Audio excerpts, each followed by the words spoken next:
Namaste. We've now come to the 4th chapter of the Bhagavad Gita. And stanzas 1 and 2, the exalted Lord said to Arjuna, I gave this imperishable yoga to Vivaswat, the sun god. Vivaswat passed on the knowledge to Manu, the Hindu lawgiver.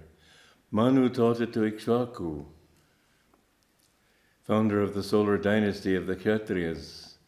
Thus, handed down in orderly succession, the Raja Rishis, or royal rishis, sages, knew it.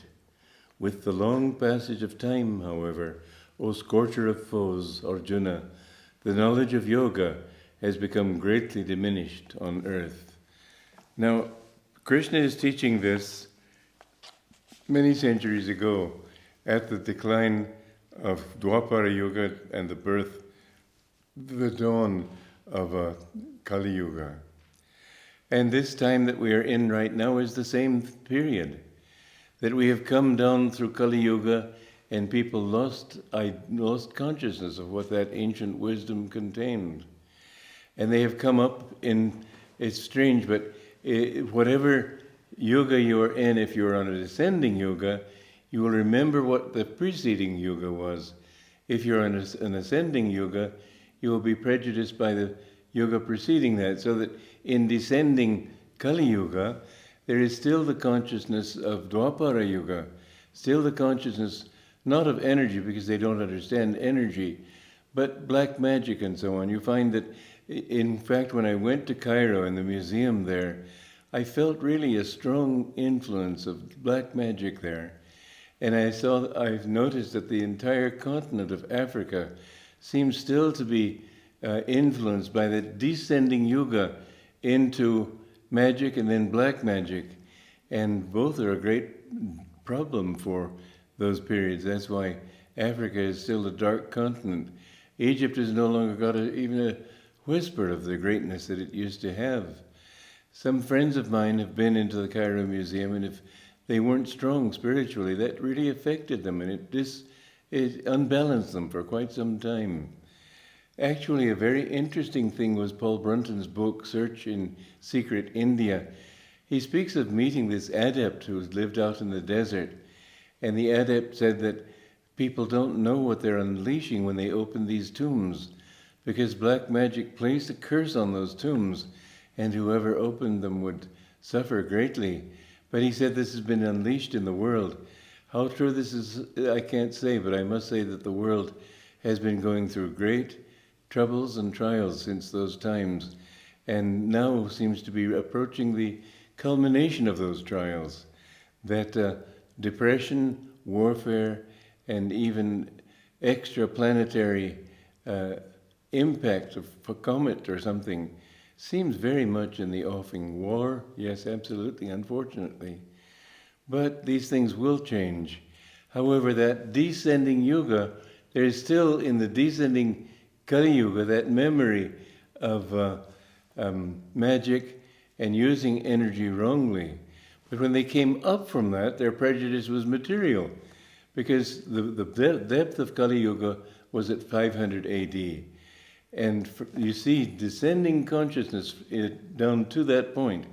In the West, which I know better than the East, there is the Roman games and the cruelty of killing people just for fun and so on. But now the interesting thing is that from 500 AD, as the energy of Kali Yuga is ascending again, there is also a remembrance of having used material means, and so that ascendance has been not in terms of energy, but of matter. And so they have developed material laws that matter cannot be created or destroyed, material discoveries like the rings on Saturn, the planets are on Saturn, Jupiter, and so on. All of these things, the discovery of the ancient Greek through the Renaissance, the Italian Renaissance, all these are an indication of not only a rising consciousness, but a prejudice in that rising to solve problems in a material way. So it is that in this age of energy today, which we entered the Shandhya of it in 1700 and the actual Yuga in 1900, and you see from then on that people were seeking material ways of expressing their inspiration through machinery, through factories, through outer social systems, and so on. You might say, the exaltation of Kali Yuga consciousness in systems is the communist system, which thinks that by systems you can change people. People can't change by system, they have to change from inside. But this is the great delusion of communism. And I believe that Ananda communities are really the answer to communism. They're the alternative to that, not a system, but changing individuals. And so this is true communism, where we really feel, and are not just told and forced to think this way, really feel that everything is everybody's. We don't own anything ourselves. We want the best for everyone. This is the right kind of communism, and this is what we are dedicated to bringing into the world. Democracy is not really an alternative to communism. Democracy is, you might say, it's the best thing we have for now, but it's certainly not a solution. Most people are wrong most of the time, so how can they vote in things that are good? You find that in democracy today there's great corruption and great greed. In fact, that greed is what is causing this depression that we are falling into. But as you go deeper into this Yuga, you find more and more in this present. As 1900 began, I know that in 1800, I think it was Lord Kelvin, I may be wrong, who said, if you can't show me a model of the universe, I can't accept it, I can't understand it. Well, when Michelson and Morley discovered that light is both a wave and a particle, it defied all practical common sense, and yet they proved it was true.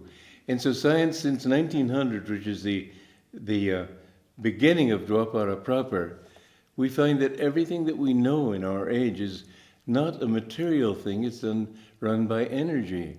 We have computers, we have telephones, we have radios, we have television. We have so many things that depend entirely on energy, which even in the 19th century people didn't know existed. It was only in 1905 that it was discovered that matter is energy. And I remember when I was a little boy in Romania going out when a plane flew overhead and waving at it. It was such an unusual thing to see. Now it's everybody goes by plane practically. And you find that the whole world has changed. And its basic take on everything, that everything is energy.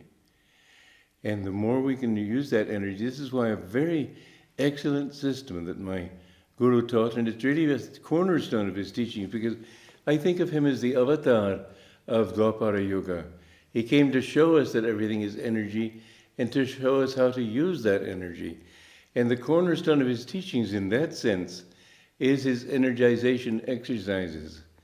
When you practice those, you find you have the energy to do anything you want. I remember years ago when I was trying to build Ananda, and I have to say trying because I'm not a carpenter, and the dome I put up collapsed 3 times before I had to give up because I ran out of money and had to go out and earn money again and then hire a real carpenter to do the work. But I remember working on this thing, and I had a staple gun. I was trying to staple plastic to struts, wooden struts. And I did it so long that finally my hand I would have to, I couldn't squeeze my hand hard enough to make that staple gun work. And I thought, well, I've got to do it. I was wrong in thinking that I've got to because it fell down anyway, but I didn't know that. So I just tried, and all my strength, I squeezed it once. All my strength, second time. By about the 5th time, suddenly I found a renewal of energy. You've heard of second wind. Well, this is really what it is all about. You put out enough willpower, enough effort, and all of a sudden, that energy flows into your body. The energy is the seat of your own being in this physical body, the medulla oblongata. And through this technique, you will find that you can use this energy in countless different ways. When I was in college, I wanted to go to Mexico, and I didn't have the money to go, and my parents were in Romania, and I wouldn't have asked them anyway. It wouldn't have been right. But I wondered, how can I earn this money to go with short of robbing a bank or something? And I remembered this statement, this discovery of mine that I had made shortly before that if you want to be lucky, expect to be lucky, and you will always be lucky. Expect it and put out the energy. Put that energy out and suddenly you'll find everything working for you. And I found it worked. And there was a prize offered by the yearbook for the best essay on the basic principles underlying the government of the United States. And I thought, holy smoke, who would ever write an essay on that? Seemed so horribly deep and complex. Then I thought, well, that's right, who would? And I looked back, I saw that for several years nobody had won that prize, which meant others had reacted the same way I had. And I thought, well, I may not know all the ins and outs of law, but I can say that the basic principles are known to everybody: life, liberty, the pursuit of happiness. And so I wrote my essay with one chapter on life, second chapter on liberty, and the third, the pursuit not of happiness, but of property. And I showed how because of our pursuit of property, we've lost both life and liberty. So it was a decent essay, and the professors liked it and passed it around among themselves. But the thing is, I won $100 that way. I have seen again and again that if I want to be lucky, or if I want to succeed in anything, I don't just sit back and wait for luck to happen to me. I put out energy. And in putting out that energy, I find that energy, it's like a light. When you put electricity through a line, electric line, it creates a magnetic field.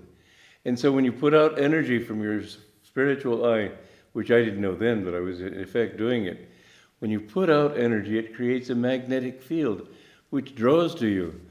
You don't achieve success merely by sitting and wishing for it. You don't just achieve it only by working for it. Put out energy and feel that you are putting out energy for success, and you will attract whatever it is that you need. And I have found that work so often in my life that I realize it is an actual principle. You can make it work in your own life. And so, the yoga was lost sight of in the time of when Krishna was teaching Arjuna.